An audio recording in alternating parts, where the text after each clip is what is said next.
రాముకాక ప్రేమ వల్ల కలిగే కొన్ని లాభాలను చెబుతారా అని అడిగే ప్రశ్నకు సమాధానం ఈ కథ.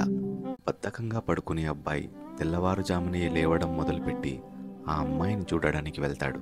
ఒంటింట్లోకి కూడా తొంగి చూడని అమ్మాయి అబ్బాయి కోసం వంట నేర్చుకోవడానికి ప్రయత్నిస్తుంది.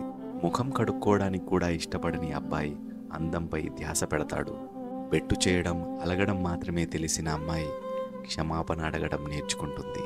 అమ్మాయికి దగ్గరవ్వడానికి అబ్బాయి ఫ్రెండ్స్కి దూరం అవుతాడు. అబ్బాయికి దగ్గరవ్వడానికి అమ్మాయి కుటుంబ సభ్యులకి సమయం తక్కువగా కేటాయిస్తుంది. చెడు అలవాట్లైన సిగరెట్ మందుని ముద్దులిచ్చి మానిపిస్తుంది అమ్మాయి. చిరుతిళ్ళు, చెడు తిరుగుళ్ళని హద్దుల్లో పెట్టి మానిపిస్తాడు అబ్బాయి. రేపు గురించి ఆలోచించని అబ్బాయి భవిష్యత్తుని ఊహించడం మొదలు పెడతాడు. తన కలలను కోరికలుగా మార్చుకున్న అమ్మాయి అతన్ని ఆ దిశగా నడిపిస్తుంది. ముద్దు పెడితే పిల్లలు పుట్టరని అబ్బాయి నేర్పిస్తే, హోదాతోనే జీవితమని, డబ్బే సర్వస్వమని అమ్మాయి నేర్పిస్తుంది.